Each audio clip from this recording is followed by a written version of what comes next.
Woo.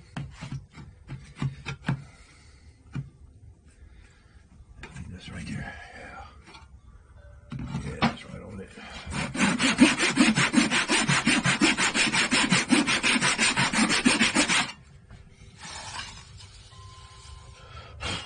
All right.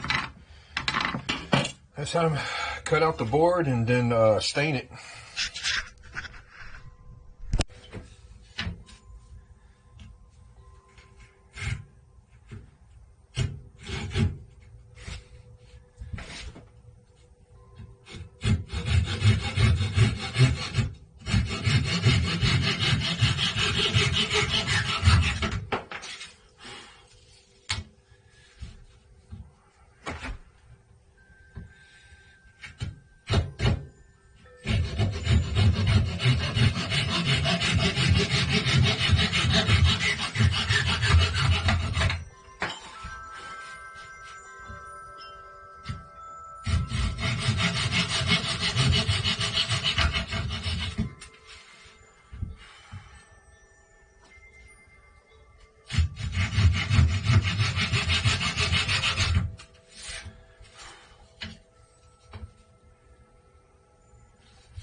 Oh, I love these little Japanese saws, man. They are so accurate.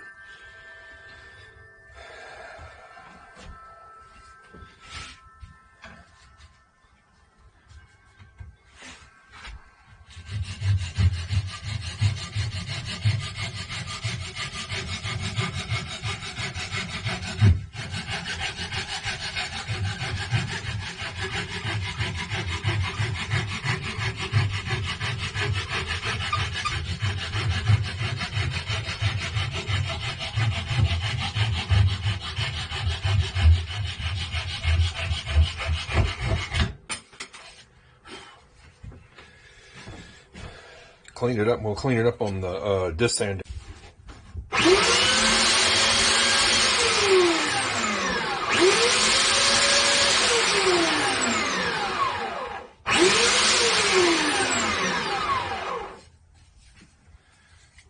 Shape it up on the belt sander. Looking good. All right, I drilled a pilot hole, and I'm gonna go ahead and countersink the screw in the pegboard.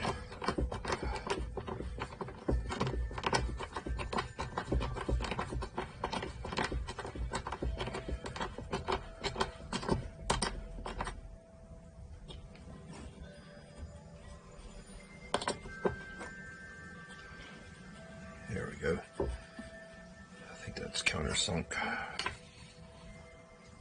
Sticking up a little bit.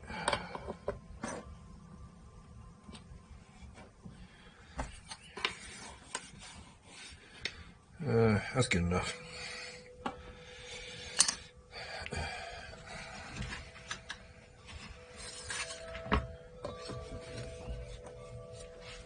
Yeah, it's not hitting it. Very little. Next, I got the little pattern on here and figure out where our nut's going to be. It's going to be right here. So I take that off. When I go to put this on right here, I know where to cut it off at. So I have room to glue the nut on.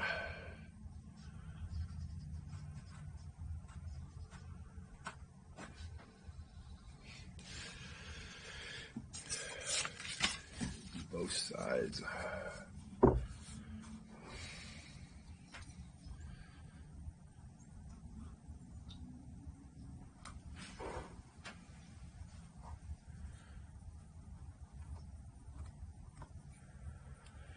Yeah, there we go.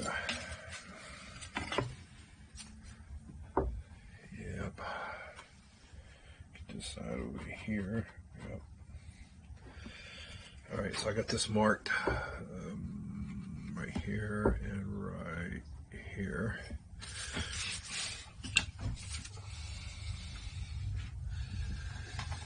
Let's get down to the fine tuning. If any of this off, then the strings are going to be off.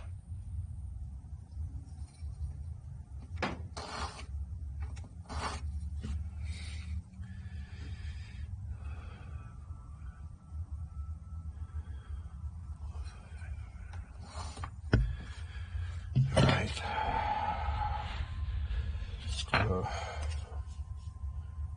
Work this on the, make sure I put it back on there, and I think I got it upside down. I do got it upside down. Yay! Boy. Boy!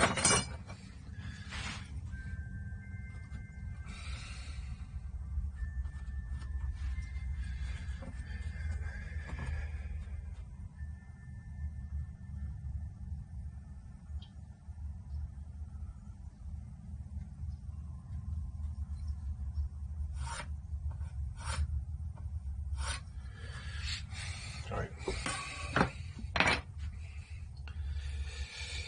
We'll grind this down on the disc sander. All right, so we got that done, and we left room for our nut at the end.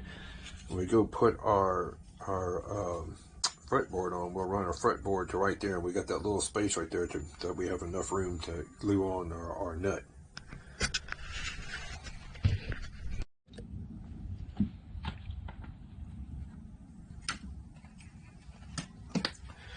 We'll glue this on, and then we'll go ahead and start on the staining the fretboard.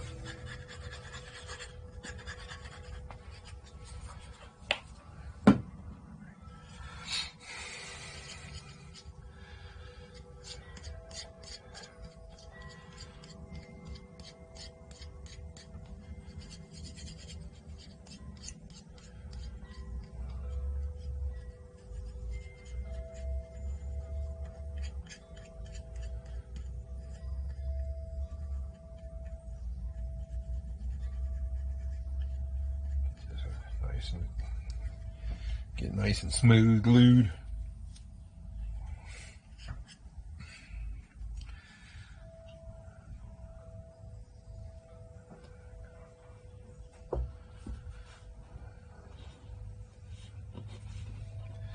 Got a little gap right there, but you won't be able to see that when we go put the fretboard to be covering that up.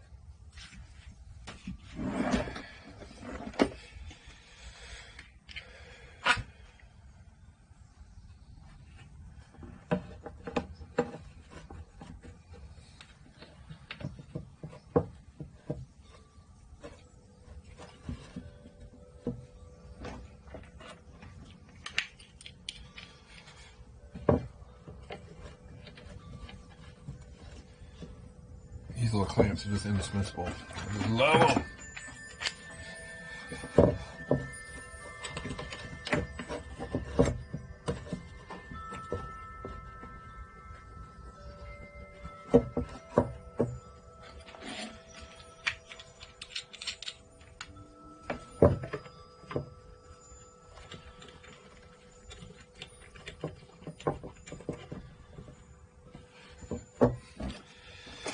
Not too tight.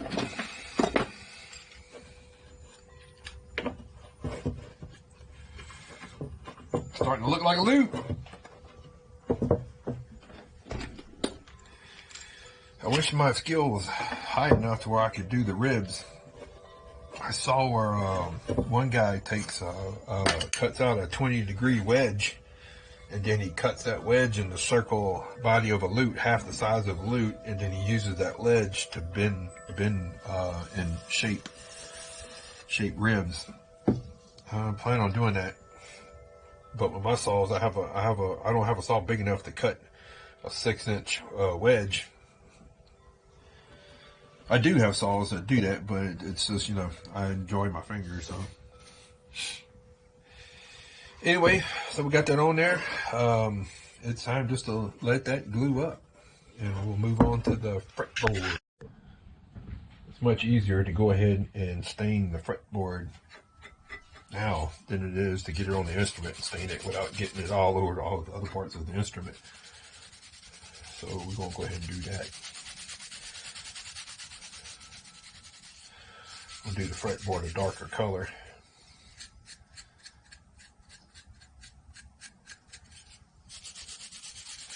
Rosewood is ideal, but I don't really have no shops around anywhere that sells rosewood. It was nice when I was living in Houston and I had Woodcraft by me. Woodcraft sold little strips of rosewood that was like, you know, 1/4 of an inch and 1/8 of an inch. That was nice. But there's none here in Louisiana. It's weird. They got them. I think they got them north of us, like Mississippi's got some or something like that, but not here in the Bayou State. I guess we're just not lucky enough. Looks good. Don't do the bottom of it because it needs to be glued down. Don't do the nut end part of it as well.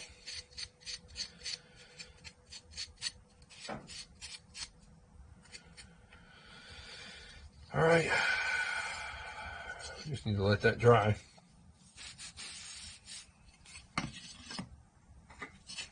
I like how the slits still have, you know, the markings of the frets. So I thought first time I stained the fretboard, I was like, Brad, it's going to cover up the frets. I won't be able to see them, but nope, it leaves them there.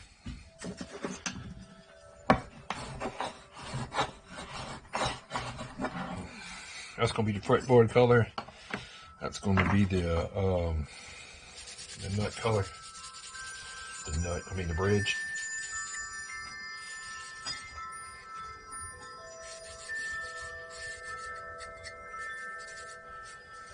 Go ahead and touch that up with some stain. Yeah. Oh, it's going to look good. It's going to look good when we're done. Hopefully it plays good. All right, so I cut out my frets using a little flat fret cutter. Measure it out, put it against it, put this up against it, clip it. Doing fret work, man. These things, these flat flush cutters, oh, they make it so much easier. I think I paid like 20 bucks for that, and it was money well spent. Next, we will put the frets in, and we're going to use Gorilla Glue, super glue, to put those things in so they don't come out of that poplar.